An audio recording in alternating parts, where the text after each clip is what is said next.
मनोज जरंगे यांच्या शांतता रॅलीचा आजचा 6वा दिवस आहे। जिल्हासुद्धा 6वा आहे। बीड जिल्ह्यामध्ये मनोज जरंगे यांची शांतता रॅली निघणार आहे। ज्या ठिकाणी या रॅलीची सांगता होत आहे त्या ठिकाणी मी सध्या उभा आहे। आपण बघू शकता की छत्रपती शिवाजी महाराजांचा हा अश्वारूढ पुतळा आहे आणि याच ठिकाणी मनोज जरंगे यांच्या शांतता रॅलीची आज सांगता होणार आहे। याची उत्सुकता संपूर्ण बीड जिल्ह्याला लागलेली आहे। संपूर्ण मराठवाड्यातून नव्हे तर महाराष्ट्रातूनच असंख्य लोक या रॅलीसाठी बीडमध्ये दाखल होत आहेत। सकाळपासूनच जे आयोजक कार्यकर्ते आहेत ते या नियोजनामध्ये लागलेले आहेत। या सगळ्यांशी आपण बोलणार आहोत। आपल्यासोबत सुरुवातीला आहेत गंगाधर काळकुटे। काय सांगाल, 6वा दिवस आहे, सरकारकडे काय मागण्या आहेत तुमच्या? सरकारने आश्वासनांची पूर्तता केलेली नाही, डेडलाईन सुद्धा संपत येते। हो, 13 तारखेला मराठा योद्धा मनोज दादा आणि मराठा समाजाने दिलेली डेडलाईन संपते, परंतु फार काही हालचाली सगळे सोयऱ्याची अधिसूचना अंतिम करणं असेल किंवा मराठा आणि कुणबी एकच आहे हा GR किंवा कायदा तिथं अधिवेशन सुरू असताना होणं अपेक्षित असताना यावर काही होताना दिसत नाही।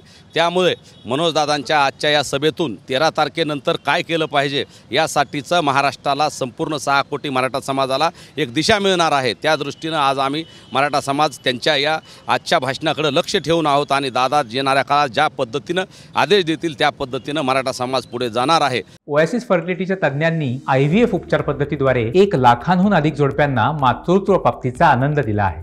मोफत अपॉइंटमेंट बुक करण्यासाठी आजच संपर्क साधा। आणि सरकार छगन भुजबळ आणि काही OBC नेत्यांच्या दबावामुळे जाणून बुजून हे सगळे सोयऱ्याची अधिसूचना गेले 2 आठवडे झाले अधिवेशन सुरू असताना सुद्धा तो विषय घेत नाही। आरक्षणावर चर्चा होत असताना कुठंतरी वेगळ्याच पद्धतीनं दिशा जाते। 50% वरच्या आरक्षणावर चर्चा होते, परंतु सगळे सोयरे असतील किंवा मराठा कुणबी एक आहेत, 50% OBCतलं आतलं आरक्षण आहे यावर कुणीही बोलताना दिसत नाही। त्यामुळं आम्हाला सरकार आणि सर्वपक्षीय राज्यकर्त्याच्या नियतीमध्ये खोट वाटत आहे आणि जर मराठा समाजाला या लोकांनी फसवण्याचं काम केलं, मराठा समाजाच्या भावनेशी खेळण्याचं काम केलं, मराठा समाजाच्या आणि मनोजदादांच्या अस्मितेच्या असणाऱ्या मराठा आणि कुणबी एकच आहे आणि सगळे सोयऱ्याची अधिसूचना व अन्य मागण्या जर पूर्ण केल्या नाही तर मनोजदादांच्या नेतृत्वाखाली मराठा समाज येणाऱ्या काळात या सर्वपक्षीय राज्यकर्त्याला आणि सरकारला धडा शिकवल्याशिवाय राहणार नाही। हा सुद्धा या माध्यमातून आपल्या माध्यमातून त्यांना इशारा असेल आणि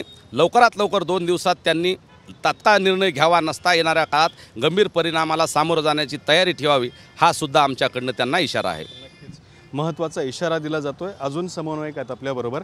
गजबजून जाते बीड शहर, आज 5 लाखापेक्षाही जास्त लोक येणार आहेत। नक्कीच पूर्ण बीड शहरामध्ये कदाचित 5 लाखापेक्षाही जास्त आज माननीय मनोजदादा जरांगे पाटील यांना ऐकण्यासाठी समाज बांधव येणार आहेत आणि ते जी दिशा देतील त्या दिशेचं पुढं पालन करण्यासाठी इथे येणार आहेत। तुम्ही काय सांगाल, काय भूमिका आजच्या बीडच्या शांतता रॅलीबद्दल? नाही, मुळात मागील काही दिवसामध्ये राजकीय ज्या लोकसभेच्या निवडणुका होत्या त्या माध्यमातून समाजामध्ये भेद निर्माण करण्याचा प्रयत्न केला। मराठा समाजाला या ठिकाणी इतर समाजाच्या अंगावर घालण्याचा प्रयत्न केला, परंतु तशी परिस्थिती या ठिकाणी नाही आहे। बीड जिल्ह्यामध्ये, महाराष्ट्रामध्ये, गावागाड्यामध्ये आणि शहरामध्ये मराठा आणि OBC समाज हा एकत्र गुण्यागोविंदांनी नांदत आहे आणि हाच संदेश देण्यासाठी आणि मराठा समाजाच्या सगळे सोयरे या मागणीसाठी माननीय मनोज जरांगे पाटील यांची बीड येथे सभा होत आहे आणि या सभेसाठी जवळजवळ 8 ते 10 लाख समाज बांधव या ठिकाणी उपस्थित होतील आणि ज्या शांतता रॅलीचं नावच शांतता आहे, ही शांतता रॅली शांततेत कुठलाही अनुचित प्रकार न घडता समाजाच्या योग्य मागण्यासाठी या ठिकाणी मनोज जरांगे पाटलांना ऐकायला बीड जिल्ह्यातील मराठा समाज या ठिकाणी एकत्र येईल अशी आम्हाला अपेक्षा आहे। तुम्ही काय सांगाल, गेल्या अनेक दिवसांपासून मनोज जरांगे यांच्यासोबत आहात, 10 ते 11 महिने झाले आंदोलन सुरू आहे। सरकार गांभीर्याने सातत्याने घेत आलं पण अंतिम तोडगा निघालेला नाही। संघर्ष योद्धा माननीय मनोजदादा जरांगे पाटील यांनी 13 तारखेची शासनाला डेडलाईन दिलेली। 13 तारखेपर्यंत आम्ही आजही शासनाची वाट पाहतोय। त्यानंतर मनोजदादा जे सांगतील तीच आमची भूमिका असेल आणि मनोजदादा मराठा समाजाची भूमिका ही मनोजदादाच मांडतील। शासनाला आमची एवढीच विनंती आहे, आणखी वेळ गेलेली नाही, विनाकारण स्वतःचं नुकसान करून घेऊ नका, समाजाचा अंत पाहू नका। हा अंत पाहिला तर तुमचाही अंत करायला वेळ लागणार नाही आणि या सगळ्या प्रकरणामध्ये मनोजदादा हे मराठा समाजाला या ठिकाणी संबोधित करतील आणि बीडची सभा ही ऐतिहासिक होईल। तुम्हाला काय वाटतं? या मोर्चाच्या माध्यमातून मनोजदादांनी जे शांतता रॅलीचं आयोजन केलेलं आहे तर सरकारला या शांततेच्या माध्यमातून मराठा समाजाचा इशारा आहे की लवकरात लवकर मनोजदादांची जी मागणी आहे सगळे सोयऱ्यांची, हे लवकरात लवकर शासनाने ह्याच्यावर निर्णय घेऊन लवकर या मराठा आरक्षणाचा विषय त्यांनी संपवावा, नाहीतर मराठाच्या रोषाला त्यांना सामोरे जावं लागेल। रोषाला सामोरं जावं लागेल असं सांगतायत। तुमची काय भूमिका आहे, काय वाटतं तुम्हाला?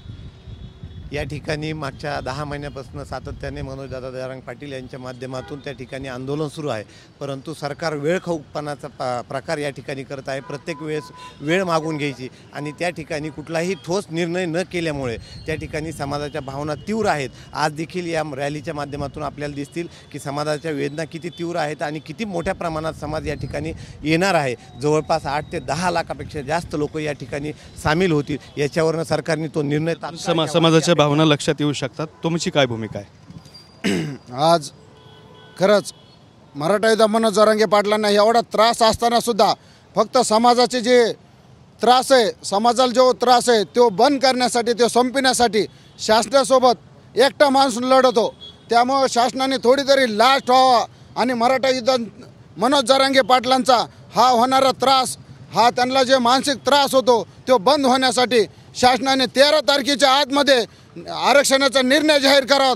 अन्यथा त्यांना पूर्ण मराठा समाज 7 कोटी मराठा समाजाच्या रोषाला सामोरं जावं लागेल आणि इथून बोरा बास्तारा गुंडाळून भारत सोडून दुसऱ्या देशात जावं लागेल. तर अत्यंत तीव्र प्रतिक्रिया हे सगळे समन्वयक देताना आपल्याला पाहायला मिळतात. कॅमेरामॅन हर्षल सोबत दत्ता कानवटे, TV9 मराठी.